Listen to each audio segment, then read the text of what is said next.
I've been searching for the camera for 45 minutes. It's under there hiding in the cushion. So, welcome to today. It is now 7:45 and almost dark. It's been a really hot, sticky, 98 degrees, equal humidity.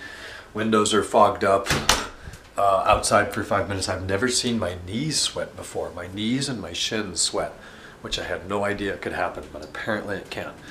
So brutally miserable day, but we've been extremely productive with all sorts of stuff. Here's the old fan that was in this room. There's a fresh white one up there, and a new wall plate cover, a new control panel. So it's got an on-off switch, fan off, low, medium, high, and light. There is no light on this one, so you just touch the speed you want. We press low, and it starts going low. We tap high, we get more power. Very nice. So the fans are finally installed. We did that, set that up back in like, I don't know, May or June. It's been a long time. It took forever to get those suckers in. Then I worked on the lights today, and we made progress there.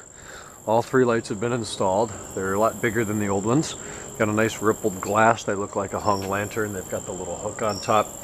The modified boxes worked really well. I just used long sheet metal screws to zap that back into the through the aluminum siding and into the probably 1/2 or 3/8 plywood. And they came with Edison bulbs. However, it's a 60 watt. If I turn it on, look how orange it is.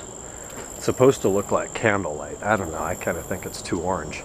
I know you can buy LED Edison bulbs. Might do that on Amazon. I think my mom likes them, but she hasn't seen them in total darkness yet. So we'll have to see what she thinks then. They all work, they all look the same, they're all attached really well. So there's the one there by the door, there's another one back there, that's the same color. And then the third one, this is the one that's on the house, that when the house was built, the contractors installed. And it lives right there, and it works. I had to take it off the house because it wasn't working, because I didn't strip enough of the sheathing off the aluminum wire. They aren't copper wires, they're aluminum wires that came on the lights. And when I put the wire nut on, it pushed it down, so the wire was wrapped around the insulation and not working. So it works now. They're just that orange color. So I'll have to see at complete darkness here in about 2 hours. I'll come out and flip them on. I don't think they're going to make much light, and they're really orange. So maybe I'll try putting the other bulb in one of them and see what that looks like. But those 3 are done and working. This one over here did have an electrical box, although it is a tiny little square electrical box. And for some reason behind the siding on this wall, there's no plywood.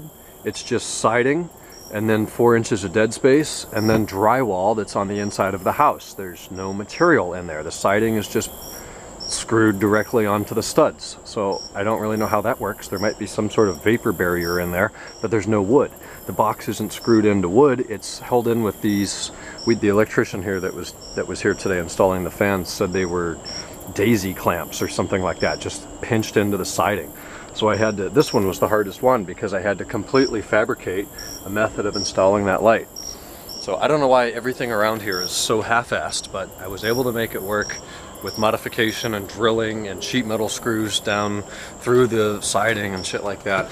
It works, but I'm glad I'm not going to be living here in 20 years to deal with this stuff when it doesn't work anymore, because that was miserable. The new wall plate cover didn't want to fit. I measured it so it was very precise to fit in this step that's cut out of the wood, but of course it was about 1/8 of an inch too tall, so we had to go in with a Dremel and a bit on the end and shave down some wood here and shave down some wood there, and I need to add some paint to that to make it white. Otherwise it does fit very well, and the controls are super easy to use, and the fans are very quiet and they don't wobble, and you barely hear them come on and off. They're also larger. This is a 48-inch fan. These are 55s, and it's dark in here, but that's the other one. It's a dark kind of metal, and then we did the contrasting wood blades. You can't even see the color accurately in this lighting, but wood blades that match the orangish kind of wood furniture in here. So that one's done, perfect size for this big room, and it's got the same control panel here on the wall. Here's the old fan from the bedroom. It's a Casablanca. These are the back side of the blades. They were not this color a few hours ago. They had 32 years of dust on them, so I cleaned that off, and it revealed a very nice natural wood. There's some paint speckles on here, so I'm guessing the ceiling was painted at least once when this fan was installed. But I cleaned up the case, and I'll show you the underside of the blades. They're kind of a wicker West Indies style.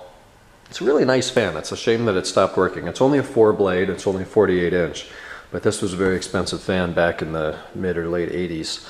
I've got it on Craigslist right now for free. It comes on for a couple minutes, but then stops and won't come on again until you wait overnight or a period of several hours and then try it again.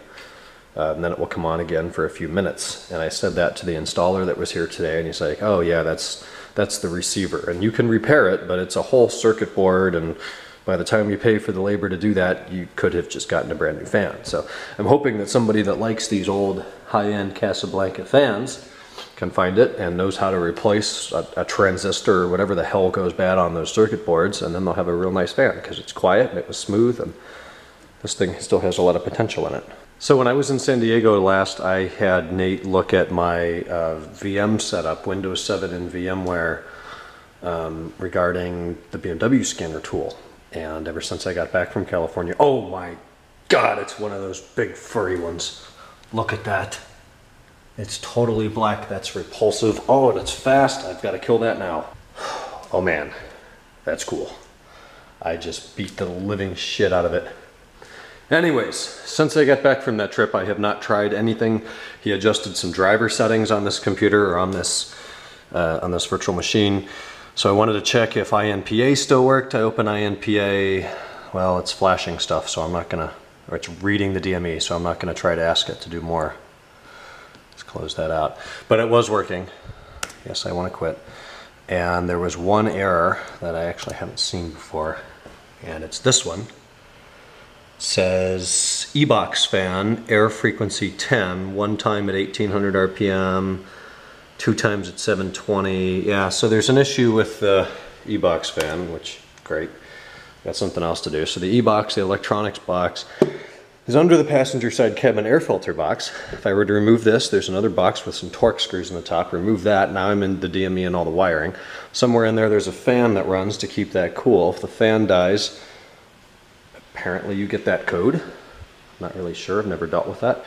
So I think I might call or go over to LMS tomorrow and talk to Bill and those guys and see if that's an easy fix. I'll Google it first, but that's going to be something that needs attention. In the meantime, I'm just pulling a DME read, which I really need to plug this thing in. I'm on 20% battery, so I'm going to do that now. Pulling a DME read because I'm going to be flashing back. It's complicated. There's a modified version of Shark 93.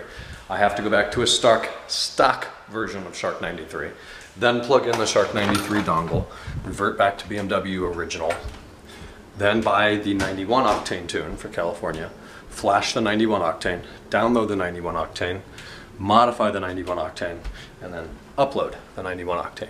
So it's a lot of steps to get to where I want to be, but step one is going to be uploading the original Shark 93. And I'm not going to do that yet because that'll take 5 minutes once I'm ready to do it. But I am ready to go and place an order for the Shark 91 and get that thing cooking. I'm going to plug it in now just so we don't have some catastrophe. I do trust this battery more than I used to. I have an option of killing my radio or the router. I'm going to elect to kill the radio because I'm not using it. And then I am going to try the BMW bullshit, the scanner, whatever, 1.4. 12:07, I'm going to wrap up now. I did a little bit of research on the Shark. There's an upgrade option available, so I don't have to buy a new one completely, which is helpful, at least in saving some money, but it's a whole process that's going to happen now. So I know the part number that I need when FCP or when ECS/Turner are open tomorrow. I'll see if I can get in contact with somebody and make some more progress on that. Tomorrow's supposed to be a rain day. Today, what is hanging off the back of my car? What is this? Big spider webs. What the hell? It's only been a couple days.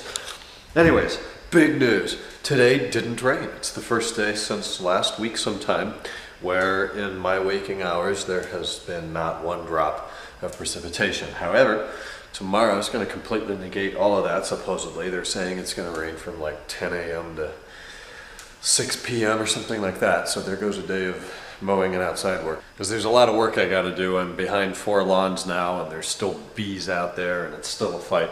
I'm pretty tired. I'm going to get to bed and we'll talk tomorrow, Thursday. Good night.